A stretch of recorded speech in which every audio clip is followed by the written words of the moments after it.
This is Adam Gorney from Rivals, here with Jim Cavale for the Respect My Decision podcast. He is the CEO of INFLCR, and business is booming, Jim.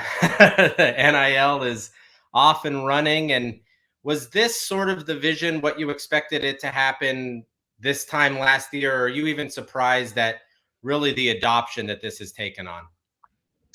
It's a good question. I think that I would be crazy to say that I knew everything was going to go down the way it has. A lot of things have happened differently than I would have predicted a year ago.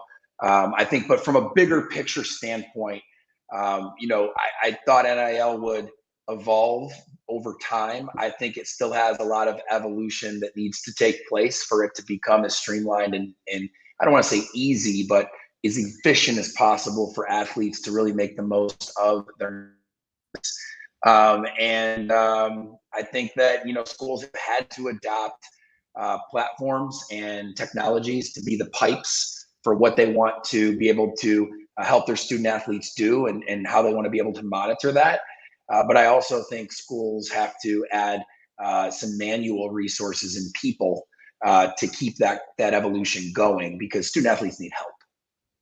Yeah, that was sort of the discussion, this time last year, maybe even longer than a year, that, the help from whether this is from people within their organization, school wise, or hiring people, or people from some departments within, the school to help with that. What are some of the things that have caught you off guard, maybe surprised you a little bit at how it's either ramped up or hasn't ramped up, or things that have taken off or haven't taken off, those kinds of things?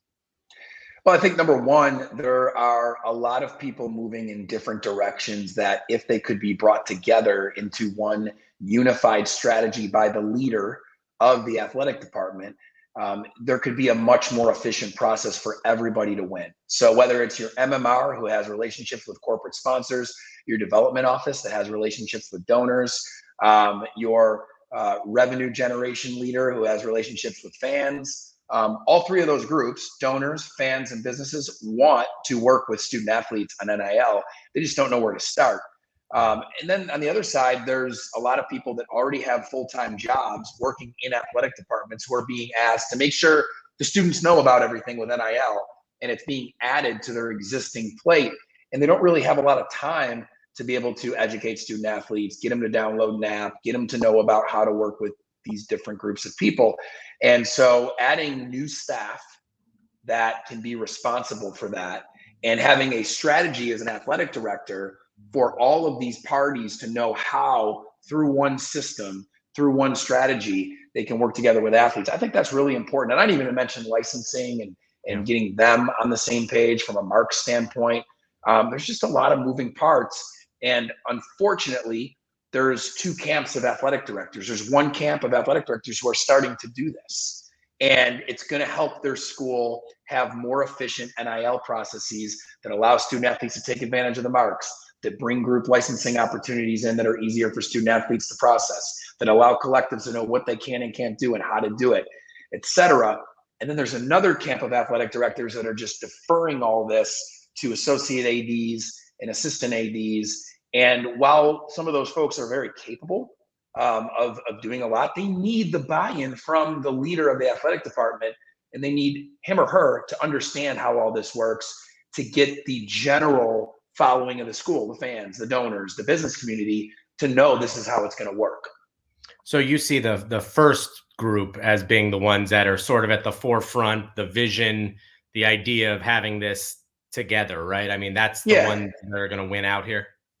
I think so. Listen, I don't want to say that I think every athletic director should be involved beyond strategy. Like, I'm not saying they should be tactically involved. I understand if you're the AD of a big SEC or Big Ten athletic department, you have immensely talented folks that are leaders on your team that you can defer to, but you still should know what's going on, and you still should be really setting the tone for what the strategy is going to be, helping the collectives know what they can and can't do and how they're going to do it. You should be setting that tone, not letting them come up with their own ways, going around you directly to athletes, and in some sense, some cases, maybe even becoming more powerful than you, because now they're driving 10, 15, $20 million to student athletes around you, and you're not even aware of what's going on beyond what's being disclosed. You have to, as an athletic director, set the strategy and tell collectives, this is how it works. This is how the athletic department's involved. This is how you can and can't do things. You have to do that with every group of people. You should be doing that with licensing, with your MMR, so that the business community and the marks are protected, but also empowered to be a part of this. You should be doing this with your student athletes. Now, I'm not talking about more than a few speeches and some really good PR, but the athletic director has to be more involved. And the schools who have proactive ADs, they are ahead of the pace. For the layperson that doesn't live in this world, like especially someone like you does, what you're saying is if the school has two collectives and this, outside group, and I don't want to use the word fringe, but like a fringe group that is collecting money to put together to do this, and you're saying bring all of these groups together into one cohesive unit to be able to direct NIL money in the ways that those collectives would want to. Is that kind of what you're saying? And that's It sort of is. how influencer would work?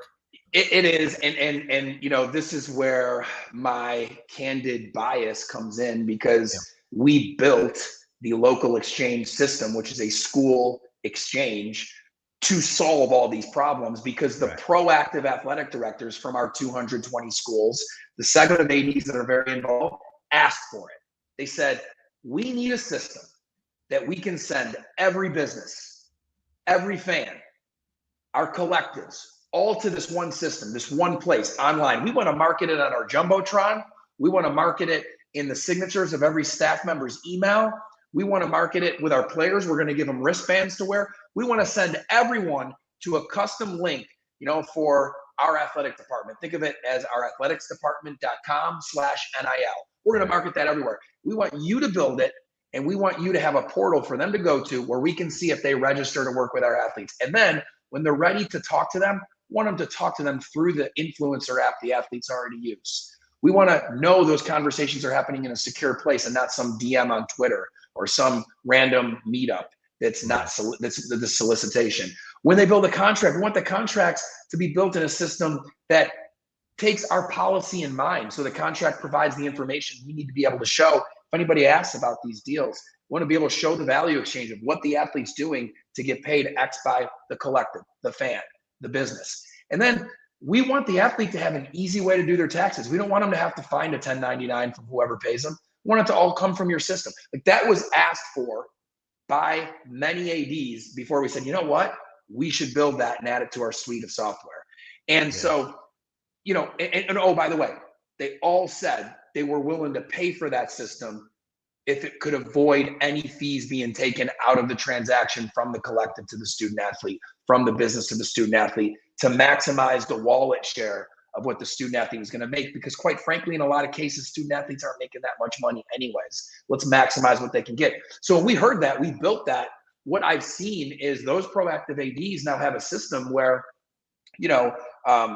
last month, Michigan had, hundreds of transactions that were reported through influencer, and 84% of them were payments that came from influencer. So no disclosure had to manually be done by a student athlete. And that data is available for coaches to use in recruiting, for compliance to oversee and make sure it's within the rules, for the athletes to use to do their taxes. I think that's really important. And you know what, to take my bias out of it, there's other systems that are doing this too. But the point is the system is the pipes. That's the tech.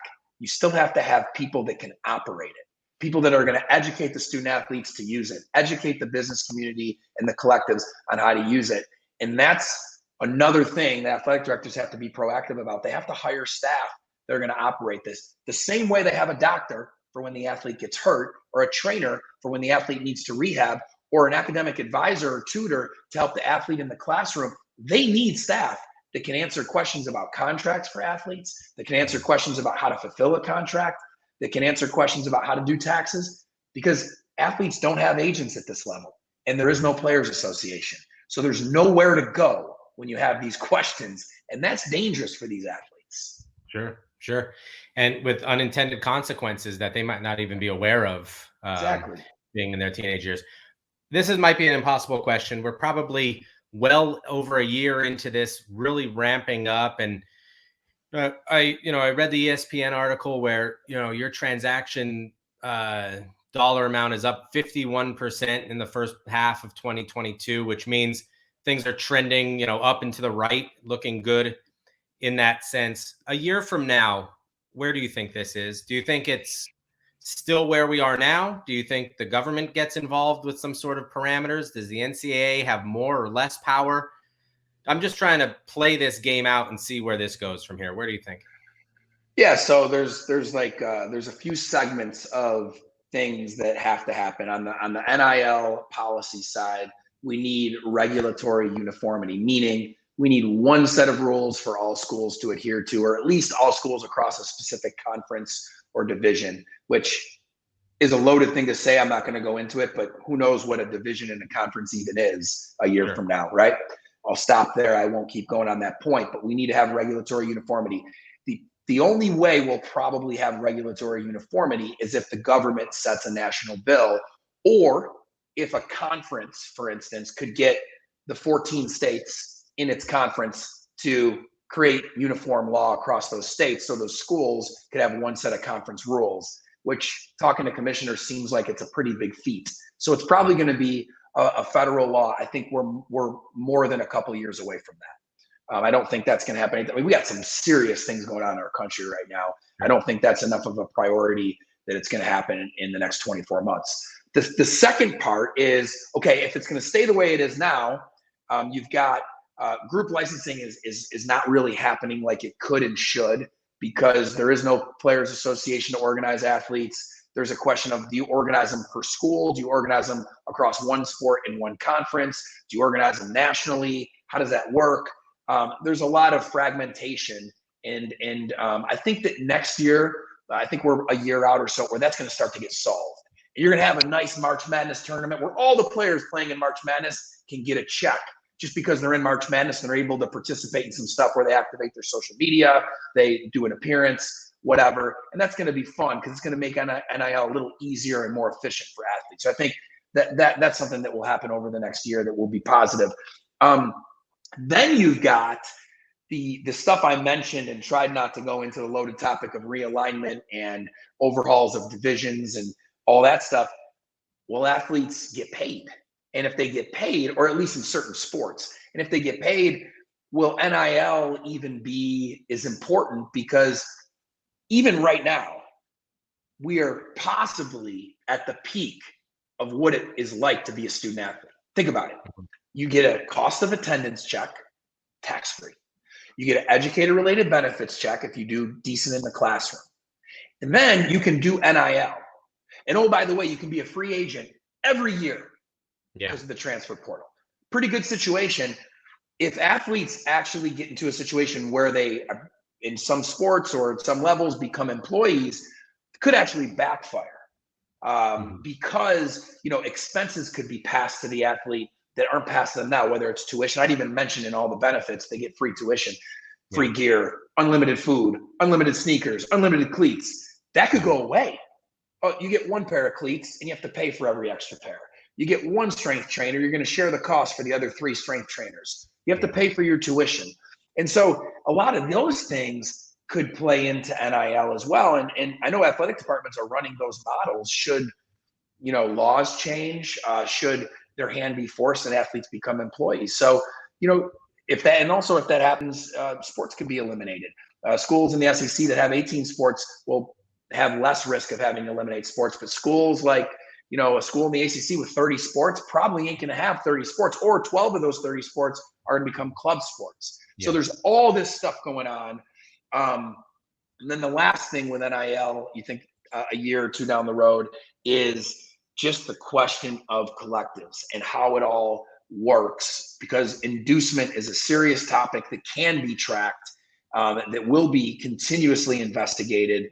And you've got to make sure that whether it's a transfer portal athlete or a high school athlete, they're not inducing.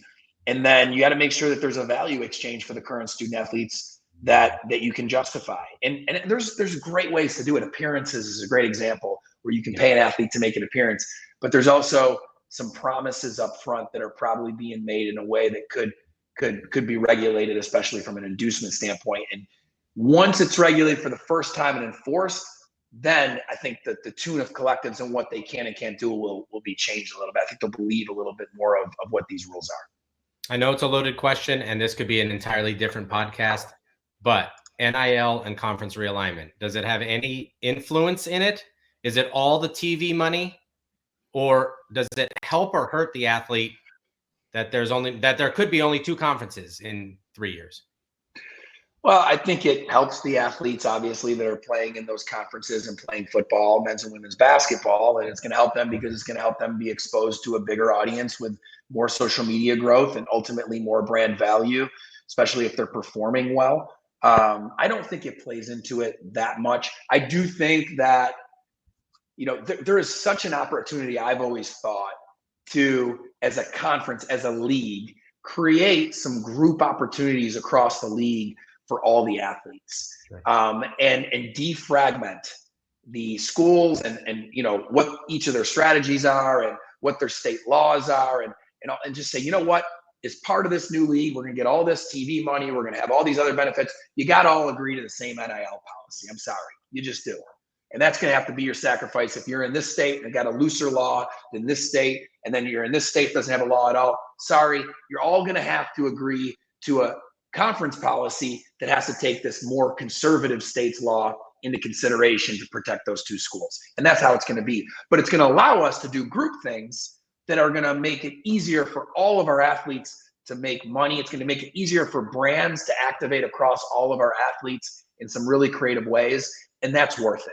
And if I was a commissioner, I would be thinking about that in this realignment strategy, because it would allow you to kind of do what a pro league has done, but from scratch, and maybe even create a better pie system where the athlete makes more money for every jersey sold. The athlete makes more money for every video game sold. And I think that could be really, really special in an athlete empowerment phase that we're in. So I don't know that it's playing into it as far as what schools are being included or pursued or whatever.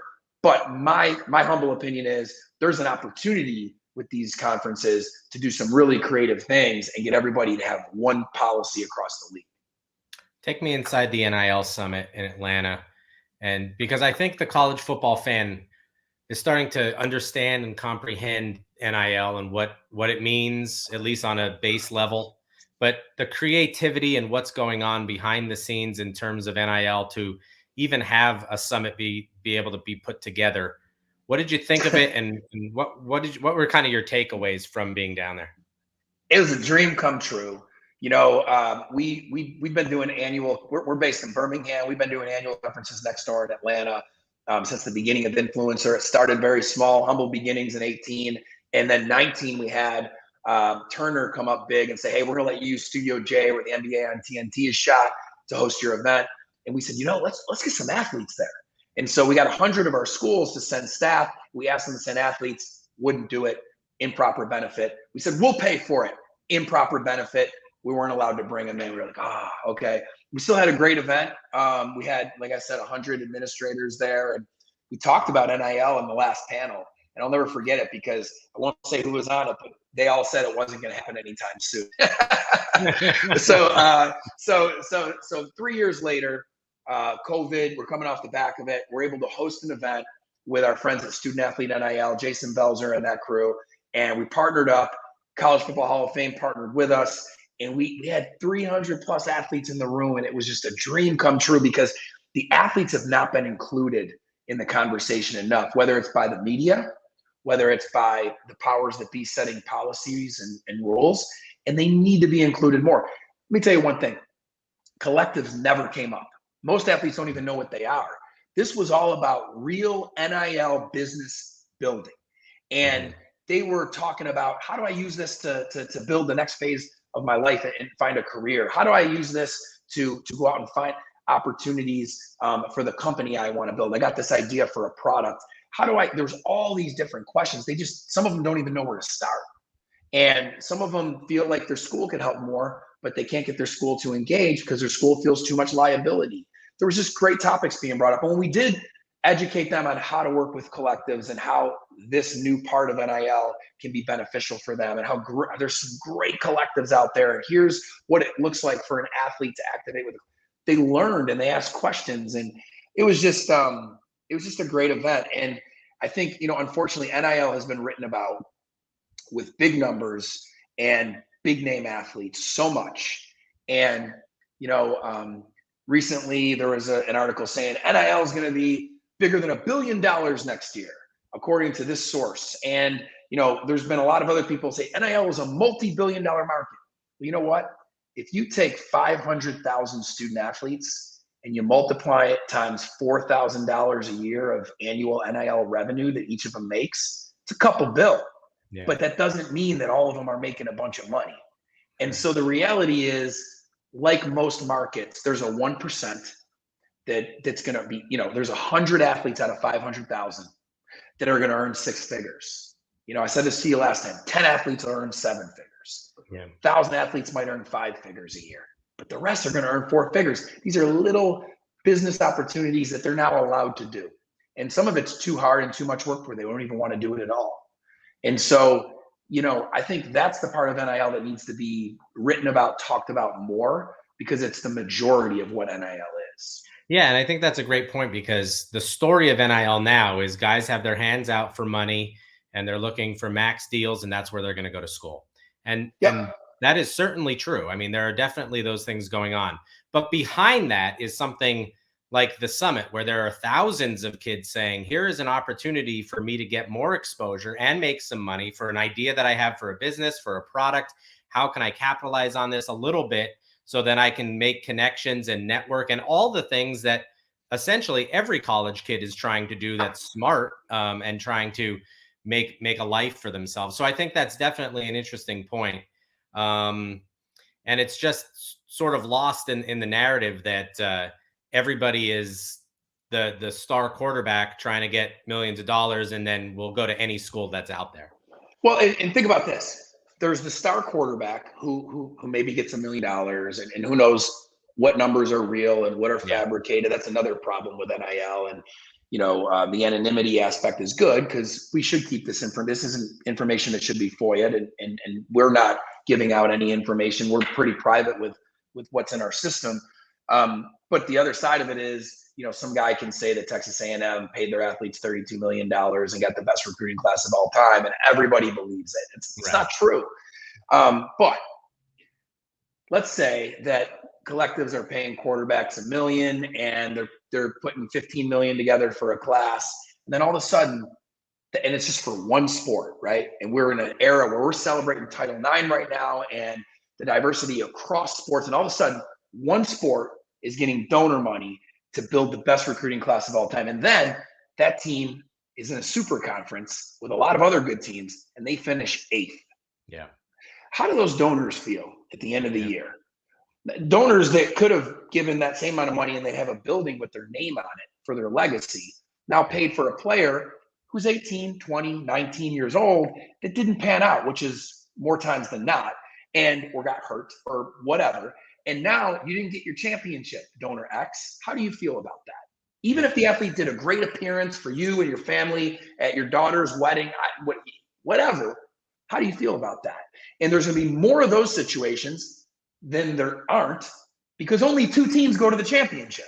Right. So that's what's so interesting about this. Now let's take a story of an athlete who skis in Colorado and has an idea to start a product and a company, and uses NIL to make a little bit of money and seed his product and start selling it, and builds an e-commerce business, and gets out of college and actually starts to build a real business. That's the beautiful part about NIL, right? And in between, there's other great stories. Paulo Banchero made more than $1 million, and it was all widely publicized that he made 7 figures in NIL. But you know what else he did? He turned down more than he took, because he kept the main thing, and worked on his game to become the #1 pick. Right. There's all these stories out there that I think are really interesting, and they're not just the pay for play quarterback getting $8 million. So I've always said NIL is great because it gets athletes to work a muscle that helps them think about life after sports, think about using the stage they're on now to set the stage for the rest of their lives. And I'm never gonna stop saying that, because that is the best part of NIL. All right, that's 25 minutes of NIL talk. I think that's enough for one day. Yeah. That is CEO Jim Cavale here with Adam Gorney for the Respect My Decision podcast.